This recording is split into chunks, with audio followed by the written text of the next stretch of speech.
So lovely to have these amazing panelists. And to give you a little bit about what Thrive is. And this season, I've been thinking that um, it's been such a blessing just blessing the lives of women around me, right? And then I thought, am I being selfish that I'm not really getting more people involved in this, right? And I'm like this season I got 3 awards, ladies, and I'm going for my Saiwa Awards in Chennai in a few days.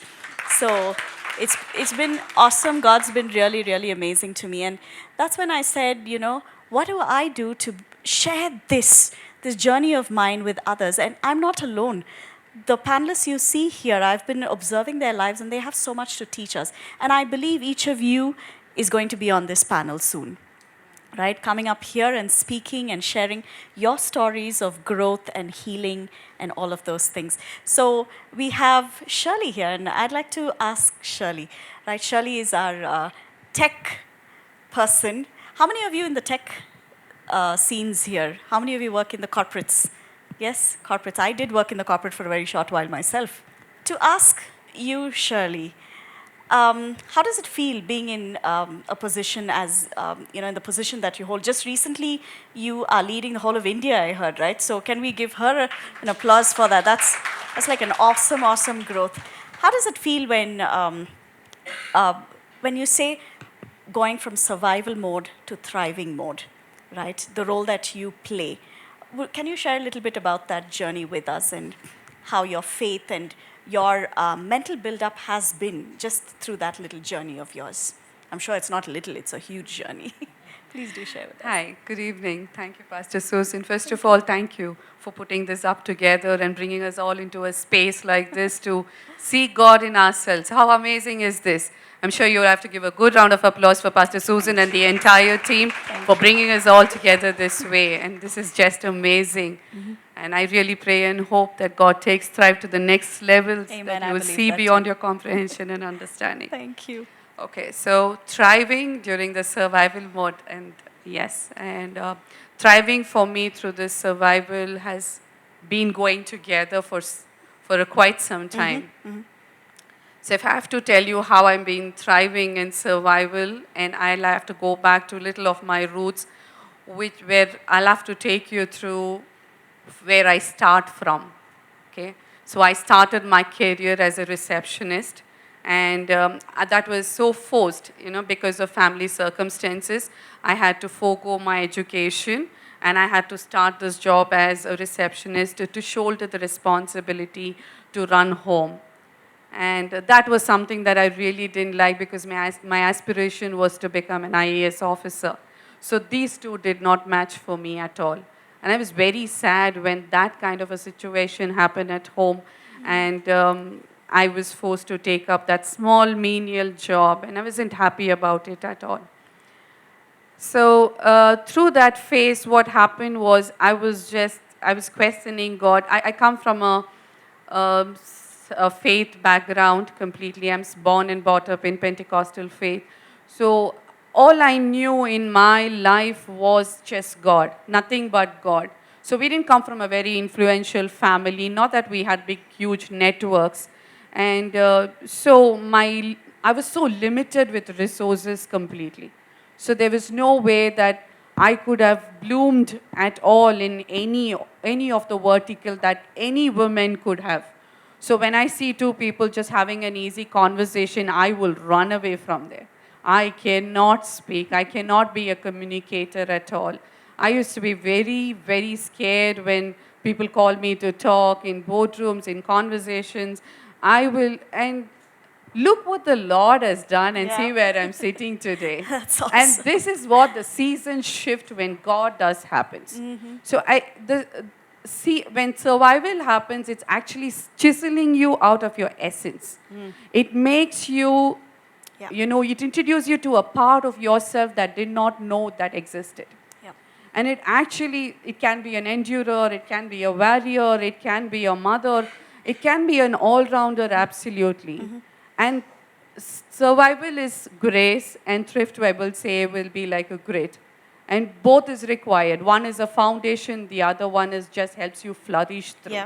Yeah. So I think throughout this journey of my career, it's just, I think I was grounded with the word of God, which made me stand still. Up until today, that's the verse that this morning I was telling one of my friends that that's been my national anthem throughout. It's like, be still and know I am Oh, God. what a beautiful And verse this that is is. all that I have done throughout my career, all my life. I've just been quiet and I've just let Lord to lead me. Though I've gone crying to Him, whining to Him, saying this is not what I really wanted. But starting from a receptionist to coming to a post of director and heading the IT vertical globally and otherwise being in the space of completely handling it for India is no mean feat. Absolutely not. Absolutely. It's, Can and we give praise to God for that one? yes, I think absolutely. it's And it was the amazing. goodness of God that chased me throughout this entire journey, and I Yeah. really thank God for that. That's an awesome thing to say that it's the goodness of God, right? And definitely just preparing our mind, as just as Shirley said, losing your hopes and dreams is not a really good place to be at. Have any of you felt that way sometimes?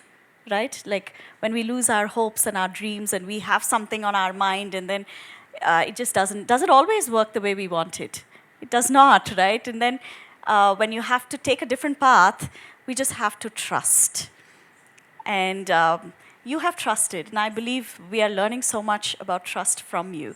And just knowing that, okay, I don't know where I'm going, but I trust this bigger force, God, and He's asking me to stay quiet and just go with it, right? That's such an amazing thing from where you started to where you are.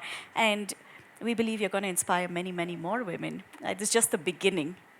And Dr. Keren, going to Dr. Keren, I've known her from, I think, 21 years.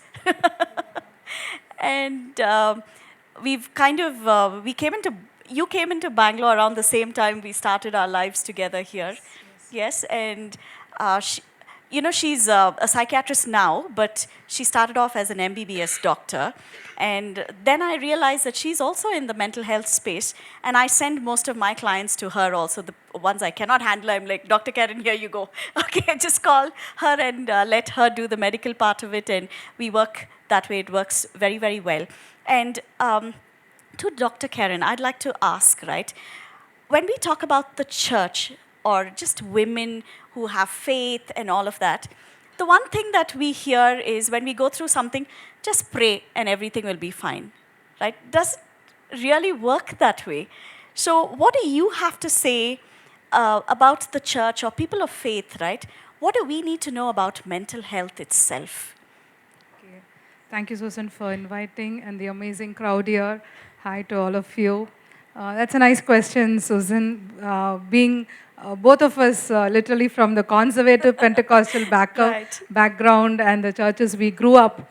And as just as the other social aspects in the culture, like in schools and colleges, everywhere the awareness is increasing now Yep. because of the issues are on the rise. Right. Mental health disorders are on the rise. So just as we say that awareness should be increased in terms in workspaces, in schools, in colleges, in families, just in a similar way, I feel it has to increase in church, but in a more better perspective, I would say, because all through our formative years in the church, after we got to know our Lord and during our foundation, we are totally hammered into the fact that you pray. God is all sufficient for that. You do not need extra help. Ah. For anything and everything, you run to God. So sometimes that is the truth. I wouldn't like move in an inch away from that. Prayer is very essential, and God is all sufficient for all the problems we go through. But saying that, it is very judgmental to someone who's going through a mental True. health trauma. Very true. When you say, "Did you pray?" That very question, when it comes from an all-knowing pastor to whom we actually run to when we are depressed or anxious, and when they cast such a question to us, we immediately want to defend ourselves, and the people who come, even the adolescents or women or whoever they are going through, they immediately want to protect themselves. They say, yes, I pray. Okay, no one wants to agree that because of my mental health trauma, I'm actually not able to witness God in my life. Yep. I am Yep. actually going through a spiritual dryness in my life. Yep. How will they even address it to the pastor if they feel pastor does not accept it? See, the church's foundation is Jesus Christ. And you see how Jesus accepted the Samaritan woman. He found the root of her sinful behavior. He saw the root to be emotional emptiness. And that is why Jesus, being a rabbi, a Jewish young lad, 30 years old, and according to the socio-cultural aspects, he was not supposed to talk to any woman there, be it this sinful woman. He went to Samaria, he waited there for her, and he got into a conversation. He did not immediately condemn her, he did not judge her, but first he opened the gospel to her. He figured out the emptiness in her, the emotional craving inside her, and he said, I will give you the water and you will never thirst anymore. Yeah. He did not see lust in her, he saw the emotional dried up empty Yeah. space within her, which had to be filled only with Jesus Christ alone. But that acceptance is what is missing in churches today. That is the reason Jesus found out church. The term, Greek term, is called as koinonia, which means a community where we accept each other, grow together, thrive together, bear with each other, share each other's burden. That is an ideal church, but I don't see such a church, sadly. But if that is modeled, just as Jesus Christ wanted the church community to be, then I would say there's not even a need to talk that mental illness or disorders have to be addressed at church level. But we do not follow that, sadly. And if it becomes like that, I think it will be a safe haven for anybody and everybody. That's a very powerful thing to say, and for us as people that are in churches to actually agree and say there is a lot of judgment, right? And people don't accept. I know some of us have been talking about it recently a lot about mental health and how the church does not know much about it to begin with. There's a lot of judgment. Non-acceptance. Acceptance is such a big word, and I think that is something we want us to find as Thrive, right? Women that accept each other, that are able to be non-judgmental, just support each other through whatever stages and whatever seasons we are going through. And that is what Thrive is all about, or Elevated Woman is all about, because Thrive is part of Elevated Woman, right? To just elevate yourself and elevate the others around us. But we always hear these classical things that women are drama queens, right? And sometimes we use that on each other also, right? Exactly, I'm so glad that Dr. Keren agrees with me. She's like, no, that's a no-no term. In my home, that's an absolute no-no term. Okay, nobody uses that except if they want to actually irritate each other, right? And going on to say hello to Renuka, our champion. Just talking about your life, right? I have personally seen that as a sportswoman, coming from an extremely traditional home, first of all, I'd like to know, how did you break those norms and become the sportswoman and a corporate woman and all that you are? You're so different. How did that happen? Yeah, thank you. Yeah, I call her as my akka because I know her. She was my Sunday school teacher. So, yeah, firstly, I would say it's obviously, I always give first credit to God. I think all Christians do that. Because God places important people in your lives. God gives you the connections that you want. So coming from a Reddy family, already people want to do is they want to just get their daughter married by 2021. They want the daughter to study just to have the degree tag in their wedding card, okay? I'm sorry, I'm not stereotyping, but at least while I was studying, this is how mentality of Reddy community was. So how I got introduced is, I'm happy that I get to mention my cousin here. So that's my... Can we give her a That's round my of cousin, applause? Vasundhara. And Vasundhara. I think she helped me really break that stereotype. She sowed that seed of how studying, because After her, I was the next girl in my entire family to actually hold a degree. Oh, Otherwise, wow, most of that's them have lovely. just finished inter or 12th and then they've gotten married. That's So she played a fabulous. vital role in telling my parents about how important education is. And she's the one who introduced me to this beautiful world of sports. And then came my brother, Okay. who introduced me to cricket. Back then, no one really liked cricket, and there was World Cup going on, and I don't know, suddenly I started following, and then I was like, Anna, I want to play cricket. He's like, okay, I'll teach you. And it's, again, one thing that I say is, God has always gifted me to pick up a sport quite faster. Okay, that's So, fabulous. so I started learning it really well. And when we were still in school, the guys were not really into cricket. They were playing rugby and all that. And we made our PT physical education teacher to be with us and make him conduct cricket tournaments in the school. I think we that's were the lovely. ones who started that. That's really nice. Right? And one thing that I've always been believing is, if someone says you cannot do it, I'm like, how on earth can you say I cannot do it? I'm going to show you on how I can do it. That's how we break it. Right? Non-conformist. And that's how I break it. I Absolutely, mean, absolutely. literally, because I think all of the church members who know me, it's not like I'm bragging, but I do play cricket decently to a guy level. Yeah, God has blessed me to. Absolutely, yeah, she does. She beats the boys. We have cricket matches, and everybody wants Renuka on their team because they know then she's going to win it for them. Absolutely, Renuka. Right, so it gives me that pleasure to see, like, first they'll be like, oh, this girl, why you're taking the girl of the team, she doesn't know to play. And the moment I be like, oh my God, you know to play cricket, And that's how I got into cricket and football and other sports. And always I had this thing like, life is precious, and we have to really, how to say, bless the talents that God gives us. Absolutely. Yeah. So Yeah. I always wanted to play for state. And it's again, while I was studying in 12th standard, I got to play cricket for state. Yeah, yeah. I got to play with players, Indian players like Veda Krishnamurthy, Vanita, and all that. And Fabulous. then came like football, and similar story. Yeah, Everyone she's were like, a footballer also, Yeah. equally, state level. so everyone is like, you can't play football, you're like too tiny and all of that stuff. And for all of you who feel that age is a limit, let me tell you that I picked up playing football when I was 22. That's when I got introduced in my office for a corporate tournament. I think she would relate. We have all these corporate tournaments. And then on, after 2 years, I gotten into it. I'm going to get the best at it. And 2018, I got a chance to play for Karnataka. I played all the fabulous. 3 games. Okay, we didn't qualify for quarters, but it doesn't matter.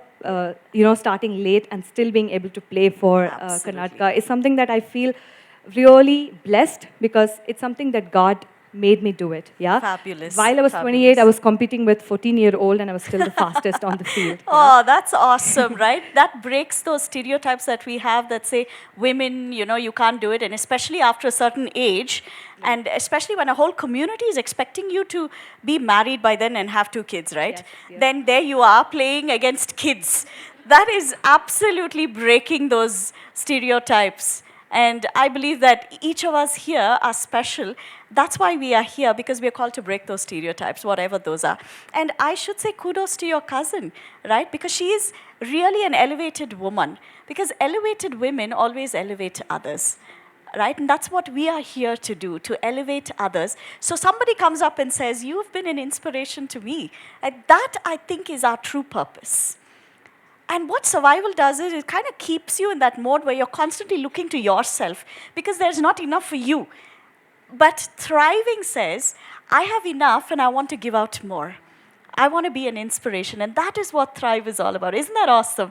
And we are in that season now, and that's why you are here, to hear these stories and say, I am that person and I'm on that journey. Sometimes we're not exactly in that place, right? But we are in that season and we are journeying there. Nobody's arrived, right? We keep unlearning, relearning. One very interesting thing about Renuka is that she's also an actress. Tell us about that. Okay, Akka is way too kind. I got that opportunity because I know to play cricket, and Yeah, the that's Tamil it. the Tamil movie is called Kana, and I got to know about the poster and I went and I got selected. I did not play a big role. I was That's like okay. part You of were a just supporting the role, crew. but you're an actress. Yeah, they always speak out of me. Yeah, here, it's not like We are very proud of you. We are very proud of you. I think that's one of the things that we as women need to do, right? Yeah. Be absolutely proud of ourselves.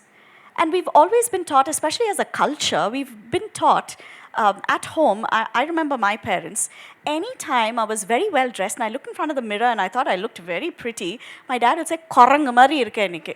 Okay, you look like a monkey. And I go like, what's wrong with him? Does he need his glasses or what?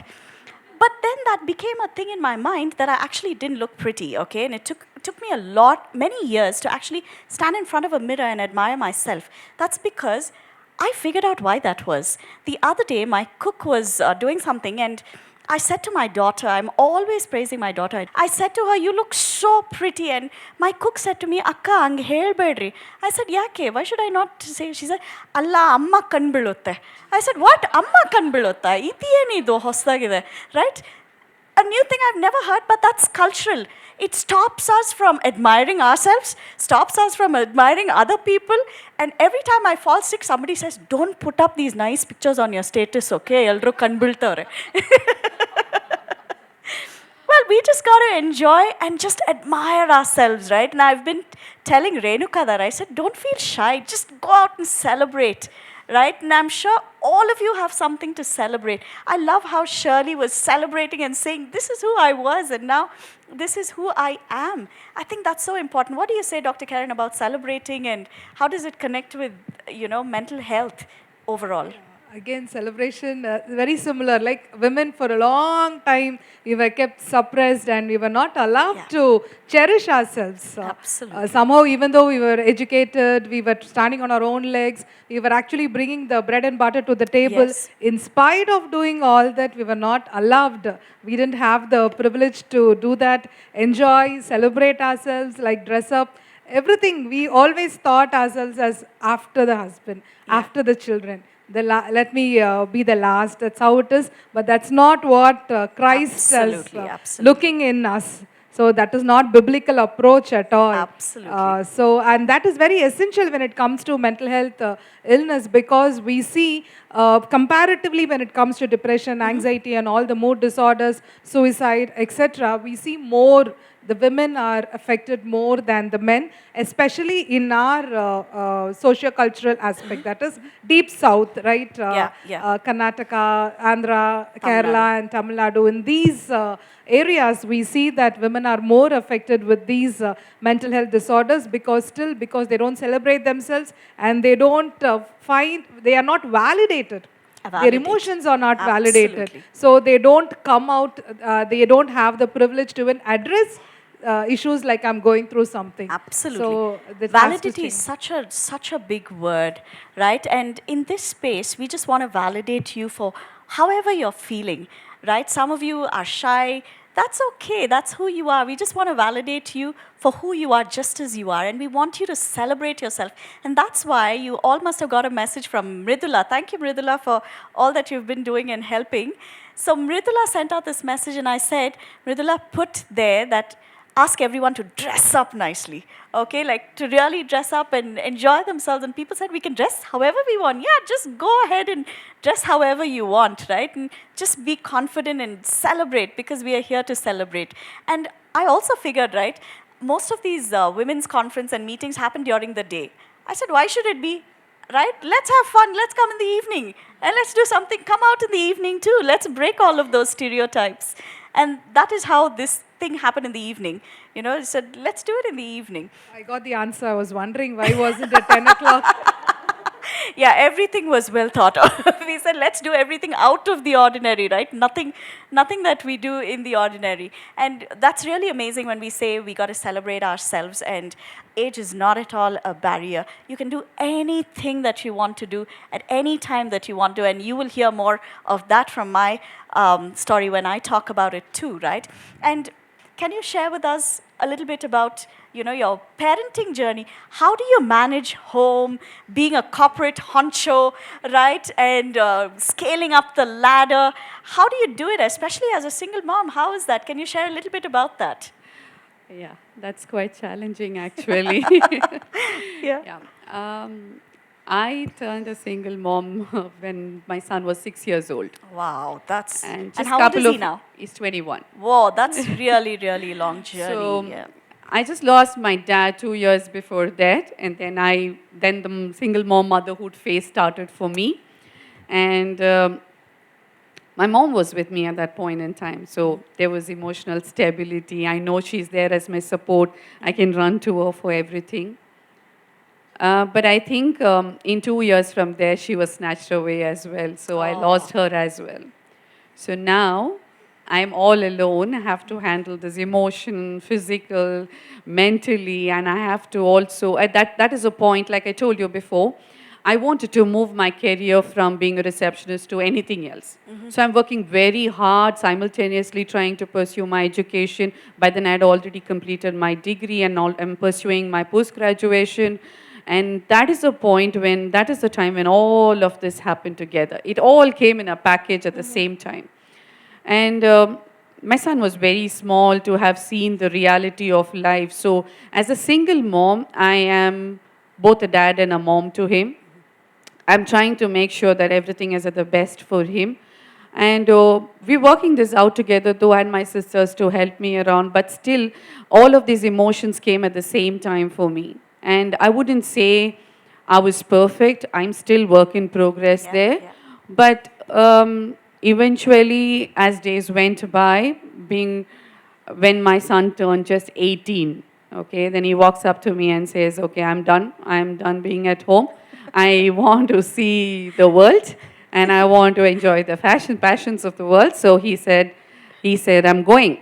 And that's when the world actually shattered down Yeah. for me. So imagine you're trying to build up a whole life and trying to build it up very ethically and as meticulous as you can get. And same time, I'm trying to really prep up my career and thrive through that elevation. And then here my son comes and says, okay, I'm done. I want to walk out. And then he took that choice, though the entire family, everyone, like when we come from that conservative family, Yeah. we are, my nephew is here, his wife is here.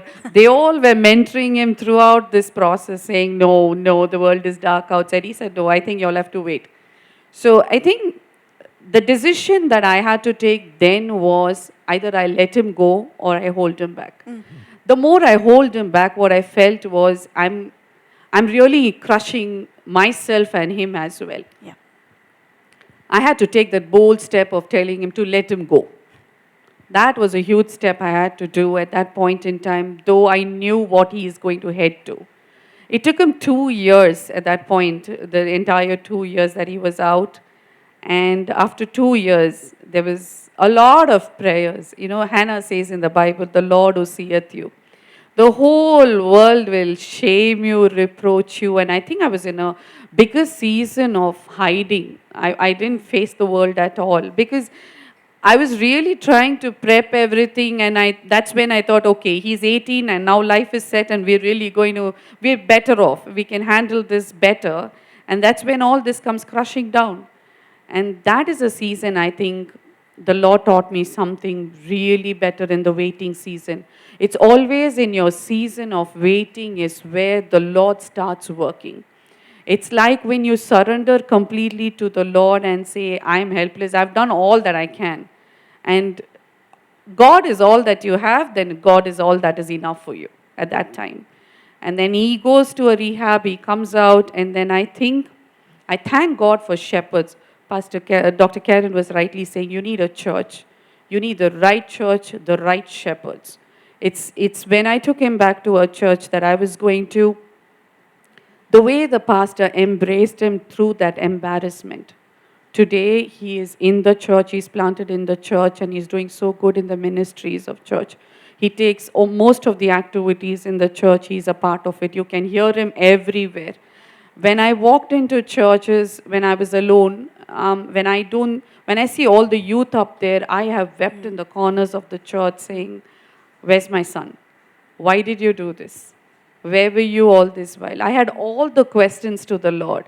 But today, when I walk into the church, he's the first one I will see on the stage holding a mic. And I really want to thank God that today, all of these life lessons, all of these hardships that I've gone has been survival guide for somebody. And I Yes, really thank absolutely, God that I absolutely. never gave up. Yeah. I never gave up. I began to pray and prophesy over his life when nothing was there. I called into being for something to be there. I said, Lord, he's coming back. Because I held on to Psalms 139 and I said, his substance was in your hands when you fearfully and wonderfully made him. Yeah. Your creation can never go wrong. And I Absolutely. want him back, and I want him planted back in the church. And God is faithful to answer to your prayers when you have sought him very honestly. Yeah, that's a very powerful thing. And especially as a mother, sharing that I had to let my son go, right? And actually saying we've had a difficult time. It's not perfect because we are so, there's so much pressure as mothers, right? When something goes wrong with the kid, they don't say it's that person's son. They say it's always the mother, right? It's Susan's son. It's Susan's daughter. But nobody dare says that to me because I go up in arms, okay? So that's a different story. but but it's thank you so much for sharing that because we always want to share success stories, right? That I've been the greatest mom and my kids are doing this and that. But to actually say that no, I lost it, right? Is amazing. But you don't lose it because you are a faith mom. And I think that's so much for us to learn, right? And I've been saying this season that our kids are not ours. Don't worry about it. God put them here. And the only thing I keep practicing with my kids is acceptance. No matter what they do, acceptance. Yeah, my son is like, yeah. So he's here witnessing it. So I cannot be lying about it. Just accept them the way they are. And some people don't like it, They go like, you're not being a strict mother. There were days, there were years when that worked, strict mother. Now their emotional buildup is very, very different. The one thing they need is non-judgmental acceptance, right? And then that's all we can do. And trust God, right? To Dr. Keren, I'd like to say, ask, you're a mom to two amazing girls, okay? How is your thing when it comes to mental health? What would you like to say to mothers about caring for yourself while you're also taking care of your family, especially your children? What do you have to say to our ladies? Okay. So being a mother of two young daughters, what I follow is what I want to teach all of you today. I hope it will be of help. The first thing is, as a mother, I think we can just put it in an acronym, RAINBOW, fastly I'll just say so that you can take it home. First thing is rest and refresh. Oh, okay. that's fabulous. In spite of all these things we are juggling around with, we need real rest, and rest means not just sleeping. Of course, sleeping is needed. The required 6 to 7 hours of uninterrupted sleep. I don't want to go into sleep hygiene measures now, but sleep is definitely essential. Of course, refreshment, things which will actually refresh our soul. Each of us need to figure that out. That is our coping mechanism. What brings happiness to us? What will nurture us? So figure what is. It can be an art, it can be a craft, it can be a sport like what Renuka said. Anything which fascinates you, you need to put your hands into that, which will actually refresh your soul. Second is accept and adapt. You need to accept that your children are growing, that there will be some shortcomings. They will not be perfect. Don't have a very high set standard for them and then don't sit and cry. Accept them with their shortcomings, with their challenges. Be along with them. Companionship, children, companioning children is very, very important. Just walk beside them. That is more than enough, especially once they hit the preteen and teenage. Because earlier we used to say the challenge was only among youngsters, youth. But no, right now the challenge starts from when they are 11 years old. Yeah. From 10, 11, we see children going into drugs, especially in Bangalore, and children falling into relationships and so many issues. So you need to accept and be along with them and adapt yourself. Don't be a mother how your mother was. Yes, that is not the right thing. She lived in a completely different generation. Absolutely. You are in a different generation. So you need to accept the change in your children and you need to adapt according to that. Third thing is identify your self-worth. What is your self-worth? Where it is rooted on. Don't root your self-worth on things which pass by, not on wealth, not on affluence, not on beauty. Yes. Have some deep anchors. Root it in Christ. Root it in things which are there for eternity. Find your self-worth. Self-esteem is very important. And the N is normalize your emotions. You can cry sometimes, you can get angry sometimes, you can get upset sometimes. Negative emotions are part and parcel of mothering, okay? You cannot always be an angel. You cannot. That is really having unexpected, you can't reach that about yourself, right? So normalize every emotion. That is very important. B is budget your time. Budget, I say, because usually we budget money. So time is also just very precious like money. Budget your time for yourself, your children, your family, and the other things you do around. That is very important. O is be open to ask for help. Help is available everywhere. Just as sister told, she approached her pastor and pastor showed that acceptance to her son. So people are there. It's not, the world is not dark everywhere. It can be your colleagues, it can be your pastor's family, it can be your leaders in church, it can be your friends. Just open up and ask for help. Don't keep issues to yourself. It's okay to ask. And the last W is work on life balance. That is very, very important. So have your enjoyment also, things which bring pleasure and happiness to you. At the same time, be productive. That's what Sigmund Freud said, right? To work and to love. So need to balance both. Don't work too much and don't love too much. Have a balance in that. And that is what I follow, and I teach all my patients also this Absolutely. strategy, and it has really helped. I hope you all noted it down, rainbow. But you all were all so in awe of her speaking. I could see you all were all listening. So please do remember rainbow. Can you please repeat that, Dr. Keren? R for? Rest and refresh. Rest and refresh. Accept and adapt. Okay, accept and adapt. Identify your self-worth. Identify your self-worth. Normalize your emotions. Oh, that's a very powerful one. Normalize your emotions. Yes. Budget your time. Budget your time. Open and seek help. Yeah, that is so difficult for us. It's like we cannot let other people know what is going on. And in India especially, they always say what happens has to stay within four walls. And I think that is where our downfall is. And as women, we need to be able to stand up. Mothers, stand up for your daughters. And I believe strongly in that, right? Don't stay quiet and suffer alone. Stand up, find your tribe, find people that will stand up with you when you're going through something, right? That's very, very powerful, Dr. Keren. And then you said, Yeah, work on life balance. W. work on life balance, don't love too much. I like what she said. So love and work, that balance, very, very well put. Thank you so much. And I'd like to say thank you so much for sharing so openly about some of the challenges that you have, right? I don't see them as hardships or struggles. I just see them as challenges, and they just make us, empower us to become better people, elevate us. That's what I think. And lastly, I'd like to go to Renuka. Renuka talked about cricket and football and all of that, but one of her biggest struggles, as I have seen, are her injuries, right? And she would not be able to come to church for many, many weeks. And then we go and see her, she will be in a cast. Okay, she'll say, I'm going to physiotherapy this whole month, I cannot come anywhere. So all of us are fighting through something, right? But how do we thrive in that? Renuka, please share about your journey of your injuries and when you feel like you just need to give up. And like Dr. Keren said, right? Who are those people in your life that spoke into your life when you shared with them saying, this is my struggle? Can you please share with us quickly on that? So sports has been really the refreshment part of me because it gives me crazy happiness. It's the happy drug I'm addicted to be honest. So suddenly when I had my first knee ligament injury, I had torn my ACL ligament in 2022. It was devastating because I had prepared a lot to be playing in B division and I was about to captain a team. The coach had high hopes on me and all that. Just 2 days before the tournament could begin, all my dreams shattered. And anyone who's into sports would understand this means a lot. Like I cried, I was upset.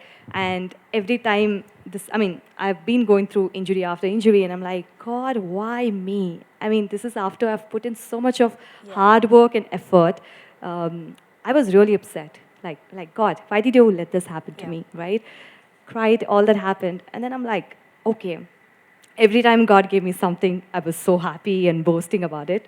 And if sometimes things don't go the way you plan, you still have to thank God because you have no idea your life is going to help others.